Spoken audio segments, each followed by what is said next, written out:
Mu'ad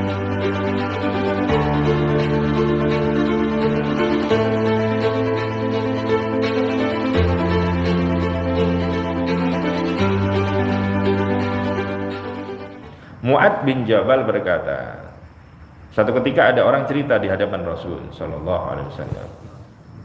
Ceritanya begini, ya ada orang cerita mengenai orang lain di hadapan Rasul. Ya Rasul, si fulan itu loh, ma ya'kul illa ma yud'am.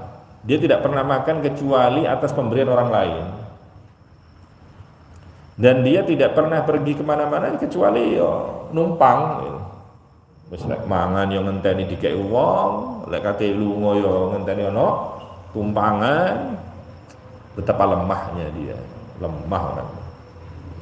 Maka disebutkan oleh baginda Rasul, "Irtabtum akhakum." Awakmu wis ngrasani ngono itu ya. Itu ngrasani. Loh, temen ya Rasulullah, iki temen, aku gak ngurangi gak nambahi. Lah iya iku jenenge rasa-rasa. Lek awakmu membicarakan sesuatu yang tidak ada pada saudaramu, ini namanya bohong. Kamu itu bukan lagi ngerasani, kamu memfitnah, kamu bohong gitu. Sayyidah Aisyah satu ketika pernah menyebut seorang perempuan di hadapan Rasul. Ya Rasulullah, perempuan itu loh, dia itu pendek ya, cek pendek ya wong itu ya. Maka Rasul kemudian mengingatkan Sayyidah Aisyah, kamu telah ngerasani orang lain, dosa ngono ya, ghibah iki jenenge. Al Hasan Al Basri berkata, menceritakan orang lain itu ada 3 macam. Yang pertama ghibah, rasan-rasan. Yang kedua buhtan, berbohong. Yang ketiga ada hadithul ifk, yang ketiga ada al-ifku, itu cerita bohong. Jadi ada rasan-rasan, apa namanya, gunjing atau ghibah, kemudian ada bohong dan ada cerita bohong. Dan itu semuanya disebutkan dalam Al-Quran. Yang pertama urusan ghibah. Ghibah itu adalah menceritakan kejelekan orang lain apa adanya, sesuai dengan kenyataan. Itu namanya ghibah. Sedangkan buhtan itu adalah menceritakan kejelekan orang lain yang tidak seperti itu. Itu namanya bohong. Temannya nggak mencuri dituduh mencuri, itu namanya bohong.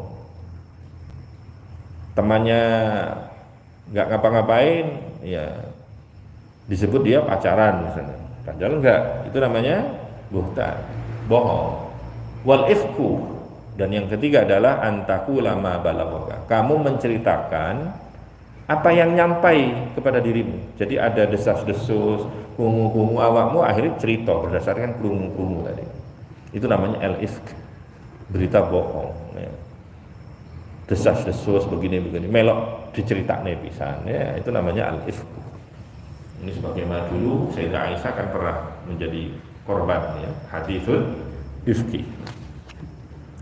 Satu ketika Ibnu Sirin menceritakan seseorang kepada orang lain, si fulan itu loh, wireng ya kulitnya, wireng. Tapi begitu ngomong begitu, ireng, astagfirullah. Ikilah aku ngerasa nih, gitu.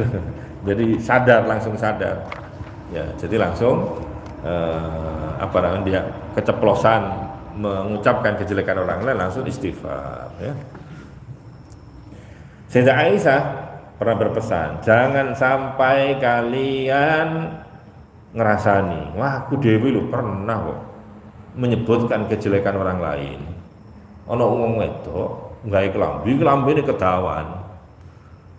Maka aku ceritakan kepada kanjeng Nabi, ya Rasul, delok wong itu kelambi ini ketahuan kayak nyeret-nyeret.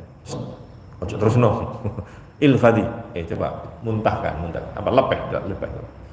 Barang tak lepeh, tiba ada segumpal daging keluar. Masya Allah.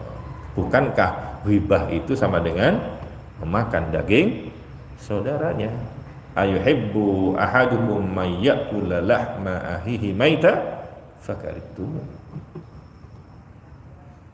Sehingga betul-betul kejadian kayak begini. Ini termasuk ya Rasul menunjukkan bahwa sesungguhnya seperti itu. Cuma kita kan enggak ngerasa. Tapi ada miripnya. Makan daging itu kan enak ya. Makan sate, makanya orang rasan-rasan itu enak. Kan enak nih.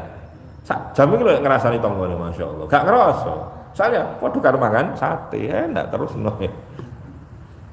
Ya, ngomong saya tambah warak ngene. Padahal gak mangan. Ya itu. Mangan daging saudaranya.